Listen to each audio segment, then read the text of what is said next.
Привет! Когда я только начинал проходить Готику ремейк, сразу пришло понимание, что это одна из тех игр, которая кидает тебя в мир и говорит «крутись как хочешь», что лично мне по душе, но непонимание базовых механик меня сильно раздражало. И что как работает, куда идти, кого можно бить, кого лучше не трогать, и все это приходилось выяснять на собственном опыте, и я подумал, что новичкам, а особенно тем, кто, как и я, умудрился пропустить оригинал, залипая во что-то другое, или просто недостаточно старый корч для того, чтобы застать его в свое время. Таким людям будет полезно узнать, как устроены основные механики, дабы сохранить ваше драгоценное время, а также помогут отыграть именно ту роль, которую вы задумали. Это ж RPG все-таки, причем довольно крутое. Поэтому я собрал несколько относительно неочевидных моментов, которыми хочу поделиться, чем я сейчас и займусь. Спойлеров в видео не будет, поэтому смело смотрим. Первое и то, чем вы будете пользоваться очень много, особенно если вы ровный кекс и играете сразу на самой высокой сложности, это сохранение. Количество быстрых сохранений ограничено до 7. Это значит, что более свежие сохранения будут перетирать старые. Однако, если вы будете сохраняться обычным образом, через Escape меню, такие сейвы остаются навсегда, вне этого лимита. Поэтому рекомендую делать такие сохранения почаще, так вы всегда сможете вернуться к какому-то моменту игры, попробовать принять какие-то другие решения, посмотреть, что будет. Сейвы, кстати, можно бэкапить. Это может быть полезно, если хотите перекинуть их с одного устройства на другое, и, разумеется, никто из вас не собирается использовать бэкапы для прохождения режима неминуемой смерти, за которые дают ачивку. Не-не-не, мы же люди тут честные и приличные. Приличные ведь, да? Дальше поговорим про атрибуты, они же характеристики персонажа. Атрибутов в игре всего 4, а начнем мы с силы. И сила отвечает за урон в ближнем бою. Формулу расчета урона вы можете видеть на экране. Также количество силы определяет, какое оружие ближнего боя вы можете напялить. Ловкость, по сути, то же самое, только на дальний бой. И последнее, здоровье и мана. У учителей качается только мана, а еще по миру разбросана куча зелий, которые могут повысить эти характеристики на постоянной основе. Вы также можете найти зелья и на силу, и на ловкость. А некоторые зелья вообще можно готовить с помощью алхимии, если разживетесь их рецептами. Тут в качестве бонуса расскажу, как получить плюс 5 силы на халяву через Горацио в новом лагере. Находим его на рисовых полях, болтаем, просим, чтобы он нас обучил для самозащиты. Далее идем в бар на озере, находим уборщика, болтаем с ним, он упомянет про Горацио. Возвращаемся назад, появится дополнительная опция в диалоге, болтаем, получаем свои плюс 5 силы. Теперь о магии и свитках. В качестве оружия маги используют руны. А чтобы пользоваться рунами, в свою очередь, нужно быть обученным определенному кругу магии. Всего кругов магии в игре 6.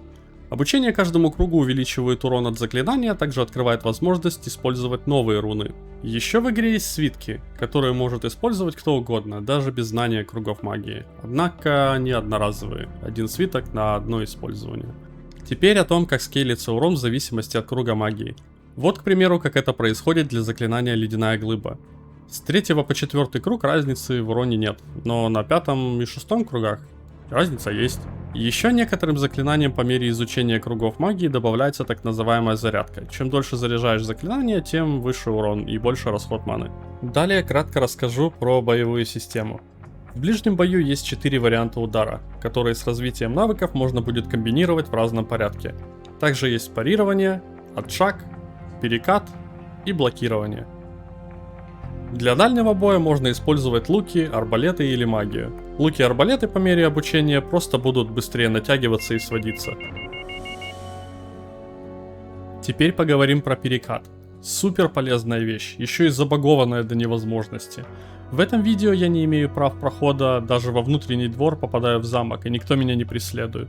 Так можно спокойно залутать топовую броню в самом начале игры. В бою вещь не то чтобы незаменимая, но очень близко к тому. Перекат дается с изучением навыка акробатики, который можно обучиться в новом лагере без каких-либо требований. Вероятно, в старом лагере или в болотном лагере тоже кто-то обучает, тут не знаю. Воровство. Воруйте все, покуда вас не видно. После того, как предмет попадает в сумку, никто не будет предъявлять вам каких-либо подозрений или чего-то вроде того. Отобрать их могут только если вы нарушите закон каким-либо способом, вас нахлобучат, а потом обыщут. Для подкрадух любителей продемонстрирую, как работает механика подкрадывания. Да, она работает. Пока вы в приседе, спящие персонажи вас не слышат. Но стоит хоть немного привстать и бум, вы спалились. Поэтому подкрадываться к сундуку нужно прям в упор. Собрать все и также на карачках на выход. При карманных кражах нет никакой разницы, сидите вы или стоите, шанс тот же. Просто пристраиваемся сзади, как мы любим, и нажимаем кнопку, а там как повезет. Взлом замков. Очень круто сделанная механика, тем не менее довольно сложная, если ее не прокачивать. А сундуков разбросано просто чудовищное количество, я чуть ли не треть игры эти замки ковырял. Поэтому лучше обучиться взлому сразу до максимального уровня и играть с комфортом. Обучает этому Ведж в новом лагере или Фингерс в старом лагере. Теперь рассмотрим систему устройства игрового мира.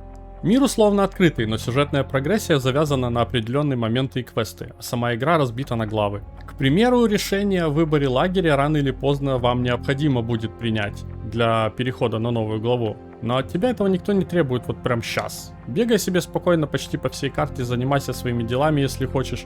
В самом начале игры лучше побегать по всем лагерям, поделать побочки и только потом определяться, потому что некоторые побочки могут автоматически провалиться после выбора лагеря и больше не будут доступны для прохождения. И так будет всю игру, от главы к главе. Сам мир не масштабируется под тебя. То есть у всех NPC и мобов фиксированное количество хп, брони и так далее, от начала игры до самого его конца. Если столкнулся с тем, что просто не вывозишь какого-то моба, там они убивают тебя с одного удара, а при этом ты не наносишь ему вообще никакого урона, просто вернись туда позже, это нормально.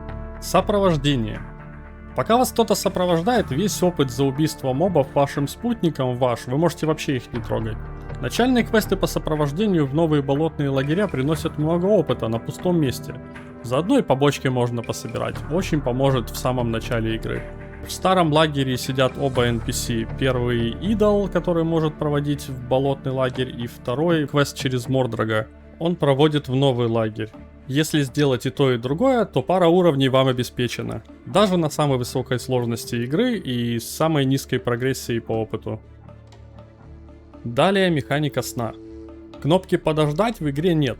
Для перемотки времени в игре используется сон. Он также восстанавливает здоровье и ману, но не просто так, а за каждые 3 часа бодрствования копится 1 час восстановительного сна и максимум до 8 часов. Каждый час сна восстанавливает 12,5% хп и маны, поэтому если лег спать сразу после пробуждения, ничего не установится. Тут важный момент, в игре есть ачивка на бессонницу. Пройдите игру хотя бы раз, не поспав вообще. И напоследок типы NPC. Любой NPC с уникальным именем зачем-то нужен. Для какой-то побочки или чего-то в этом роде. Если, скажем, вы видите просто стражника или наемника, его вполне себе можно завалить и вообще ничего не изменится. Опыт дается как за сбивание NPC с ног отдельно, так и за убийство тоже отдельно. На этом у меня пока все. Не жмотьтесь на лайк и пишите комментарии, если я забыл что-то интересное и неочевидное. А так, всем спасибо за просмотр и хорошего вам того, что у вас там. Пока.